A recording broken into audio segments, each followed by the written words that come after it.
Tumeingia kwenye awamu nyingine ya mazungumzo kuhusiana na sauti ya vijana. Tunataka tujue sauti ya vijana ni ipi, hususan katika taifa la Kenya.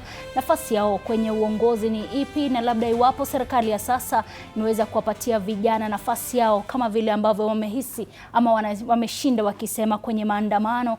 Wakati mwingine tumewaona wameweza kujitokeza ili kuweza kukashifu serikali, na labda vijana wa sasa iwapo wako tayari kuingia ama kujitosa kwenye ulingo wa siasa ama vipi. Ndani ya nyumba nina wageni wangu, mmoja wao kwa umbali kidogo ni Charity Waweru ambaye ni mwenyekiti wa vijana katika vuguvugu la Linda Wananchi. Atatueleza zaidi wana mikakati ipi kuweza kuwawezesha vijana. Katikati yake tunaye Kadide Francis ambaye ni wakili, na pia kando na karibu na mimi hapa nina Omwansa Omwansa ambaye ni kiongozi wa vijana katika chama cha UDA ambacho ni chama tawala. Hivyo basi, mpenzi mtazamaji, moja kwa moja pia unaweza wasiliana nasi kupitia mitandao yetu. Facebook ni TV47 Kenya, YouTube tuko mubashara TV47 Kenya, pia kwenye njia ya X ni @TV47 Kenya, na pia elewa kwamba unaweza tupigia simu uweze kuwasiliana nasi na labda kuuliza maswali moja kwa moja kwenye wageni wetu.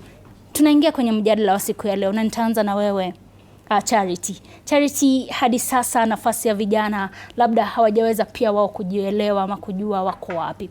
Katika taifa la Kenya pia taifa linaonekana pia linaangazia sana vijana, lakini je, nafasi yao imeweza kujulikana vile ambavyo inafaa katika taifa la Kenya? Asante sana. Nafikiri kwa taifa bado, lakini vijana wenyewe wamejitambua. Vijana wenyewe sasa hivi vijana wamejitoza kwenye siasa, wanaelewa siasa, wanataka kujua ni nini kinaendelea kule kwenye ulimwengu wa kisiasa. Lakini taifa bado halijatutambua vile inavyofaa. Kwa nini unasema hivyo? Kwa sababu tukiangalia kulikuwa na ile 10 point agenda.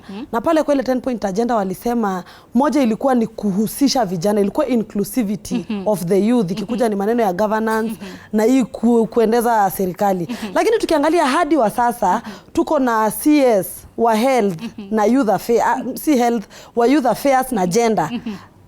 Yule CS ako na miaka 56, yani miaka 56, bali ni CS wa youth affairs. So kwa vile ninajiuliza kama CS wa youth si youth, vijana wamehusishwa wapi? Nitaja kwako, nitarejea unieleze Linda Mwananchi inahusisha vipi vijana.